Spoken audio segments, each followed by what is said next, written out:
Hello, and welcome to a series of webinars from i2Motivate on employee motivation. The agenda for today will be first of all an introduction, so you understand who i2Motivate and Power2Motivate are, where we fit and what we do. Then I'll move on to the case for engagement, because the concept of reward motivation falls to nothing if there is no business case for engaging staff. Recognition reward will follow, which will be the principles around recognizing and rewarding staff to increase engagement, and then particularly using positive reinforcement to increase the discretionary effort. The Power2Motivate demonstration will follow, which will be the solution that we have available now in the UK to systemize reinforcement, engagement, in order to make sure the discretionary effort is fully employed. And finally, of course, we'll summarize. Introducing myself, Hedley Walker. I am the co-founder of the company i2Motivate Limited, who have become the resellers and support partners or implementation partners of the Power2Motivate product set. As you can see, the few grey hairs in the picture, that I've been in many companies over my working career where I've seen extremely good and extremely bad examples of motivational techniques applied to employees. My background is implementing software solutions and of course delivering benefit from software solutions for the past 20 or so years, and I've combined those two interests, one in motivation, one in implementation, and I've looked for a solution to the age-old problem of how do you apply motivational techniques across your employees in a transparent, fair and consistent manner.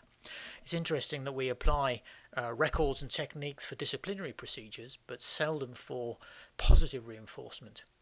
Power2Motivate is the first solution that I've seen that's offered as a service that's delivered on demand, which helps companies automate the recognition processes so that they are fair, transparent, consistent, and above all measured, because of course what you measure you affect. Moving on to the second agenda item, the case for engagement. Now, there have been many definitions of engagement, and I think every organisation that looks at it defines its own. I like this particular one, which says that the extent to which employees are motivated to organisational success and are willing to apply discretionary effort. Now, discretionary effort was a phrase coined by Elton Mayo back in the early part of last century, which is the difference between the effort that is required to keep your job versus the effort that you are capable of applying as an individual. So the minimum effort that you have to apply is to retain your job. The maximum effort you can apply is to the best of your ability. That gap is actually discretionary. If we look at one study, in particular UK engagement, by Towers Perrin, as part of their Global Workforce Study 2007 and 8, they break engagement down, or they measure engagement down by looking at three axes. One is the rational engagement, which is the, if you like, the intellectual engagement, how much somebody is committed intellectually to a company. The emotional engagement, which is whatever the intellect says, what does the heart tell you? And finally is the motivational aspect of engagement, which is what are the outcomes, what's actually happening, what does an individual do for a company? They issue a broad questionnaire to many companies around the world, and they break the results down into four categories, varying in degrees of score of those three axes. So we have engaged, which is of course high scores, to disengaged, which is low scores. So they found the UK engagement figures to be as follows. Only 14% of the UK workforce were engaged, so had high scores. The enrolled, which are those who turn up to work, who do a good job, who are okay with the company, was 42%.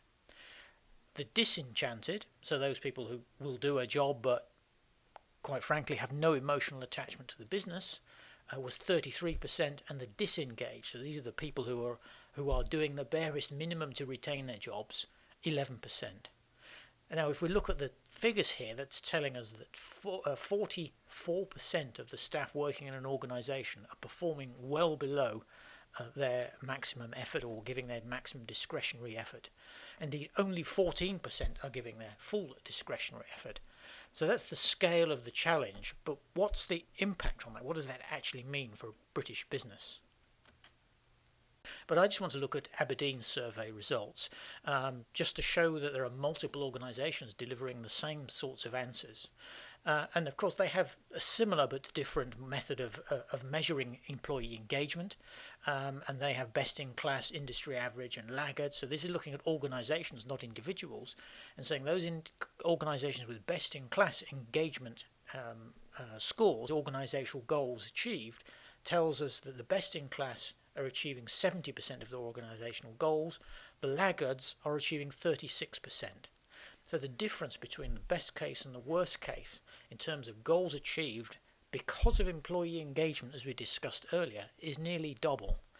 Now there are of course many different studies and surveys and facts and figures to support this, and on the screen now I'm not going to go through them all, but there are just a few which is telling us that overwhelmingly the employee engagement score has a direct correlation to company performance, whichever metric you look at. And I could give you just one example of an organisation that's engaged and an organisation that's disengaged. If you look at British Airways and their cabin crew staff, that is clearly an organisation that has lost its way with its staff. The staff in the British Airways are not engaged. And you look at EasyJet staff, whom have had no disputes in terms of pay, salary, despite paying much less. Now, I would suggest that EasyJet have engaged the staff in a much better way than British Airways. And at the risk of repeating myself, the evidence in just about every single survey that's ever been done is absolutely compelling. Engaged employees deliver better results. Now you can argue or you can dispute the quantitative element of that result, whether it's twice, 3 times, 4 times. Some surveys give it as 5 times. But nonetheless, the evidence is absolutely compelling. If organisations can engage their employees, those employees will deliver better results for your company. Now I'd like to move on to the recognition and reward component of the agenda. I'd like to quote the American philosopher come psychologist William James, who said that the deepest craving in human nature is the craving to feel appreciated. I think we all know that intrinsically. Where do we derive our happiness from? It's the happiness from being appreciated by our wives, by our family, by our colleagues, by the social club that we're a member of. And certainly that ties in with Maslow's hierarchy of needs, where esteem wasn't just a want, it was a need. That view is also supported by empirical evidence. A recent survey by Seek Intelligence in 2008 asked employees what most influenced their commitment and motivation to their organisation. And 85% of employees indicated as being recognised and treated with respect. If I look at a study by Gallup, they break their organisations into 3 components or 3 levels of engagement: engaged, disengaged and actively disengaged, and they tend to look at the top quartile and the bottom quartile. In fact, they look at all 4 quartiles, but in this case the top and the bottom quartile. The top quartile shows an engagement score of 43%, i.e. 43% of their employees are engaged in the top quartile, versus the bottom quartile, which is showing 18% of employees engaged in the bottom quartile. Equally surprising if we look at the disengaged, the actively disengaged quartile, which is showing 4% in the top quartile and a massive 21% in the bottom quartile. This has huge impacts on business performance. In later seminars we'll be looking more deeply into the psychology of behaviour, but for this overview I'm just going to make one assumption that I'll hope you'll allow me to make, which is that behaviour results in a consequence. Now the consequence, whether that's good or bad, the consequence of that behaviour determines whether we do that behaviour again, whether we do it better or cease to do it. So the behaviour leads to a consequence. The consequence, if it's good or if it's bad, influences the behaviour in the future. And to give 2 very simplistic examples, one's very simple. If you flick a switch and a light comes on, the behavior was you flick a switch, the consequence was the light comes on. The next time it gets dark, you're going to flick the switch. If I look in a business context, if you commission a salesman, he makes a sale, the consequence is he gets money, then the belief is that he will make more effort, put more effort into making those sales in the future because the consequence is positive. Now, if we look at this particular graph, it's breaking into four, but I want to talk of these consequences into two elements. The bottom two, the red and the yellow, are consequences that decrease behavior. So these are things that you do to people that make them stop doing something. Now, of course, a penalty is or a punishment is pretty obvious. That if you don't want people to steal, you give a punishment or a penalty to stop them doing so. These are consequences that decrease behavior, are absolutely vital in the business sense for maintaining discipline, maintaining rules, and so on. But what they don't do is make people do things better in general. What makes people do things better is by giving them positive consequences or positive reinforcement of a behavior. So a positive reinforcement means you give someone something that they want because they've done a good job. Now, Power to Motivate and the behavioral techniques that we're going to talk about are actually giving something that you want, because this ultimately is the most powerful way of maintaining a behavioral change. If we look at the types of recognition, so this isn't what somebody's recognized with, but it's the process that recognizes people. And we break these into four categories. The first is time-based, and this is a mechanical process that's there is a recognition of the fact that it's somebody's birthday or they've been there 25 years. Now, of course, it's not an award for performance in the sense, except that it's an award for longevity of service. But what it's saying to an individual is, we remember, we know, we care about you as an individual. The second one would be a nomination-based award. Now, a nomination-based award is where somebody has achieved something, has done a good piece of work, and it's been noticed. But it's not measured per se in their metrics, but it is a good piece of work, and we all know these things happen, and there are President's Awards and so on for the best customer care or go the extra mile, whatever. When you're nominated by an individual, typically then there is some sort of approval or voting process, and at the end of that voting process, a number of people are recognised. That's different from a performance-based award, where the criteria are very much black and white. If you sell X amount of pounds of a specific product that we are trying to focus on this week, then that gives you an award. If you sell 100 phone handsets, you get a phone handset as a prize. And also, of course, that's another motivational technique is then to put that ranking on the board so you can see who the best salesman is or the next best salesman in order to motivate people to move up that ranking to sell more. This is typically performance-based, often used in a sales environment, but not by any means exclusively in a sales environment.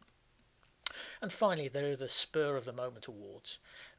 These are the awards where somebody's travelled overnight to get back the following day because of some emergency. It's been noticed by the immediate superior who just wants to say thank you. When we look at how we say thank you or how we recognise staff, of course the cheapest and the most immediate and the way that requires no permission and should be done, should be emphasised in every organisation is exactly that, is to say thank you.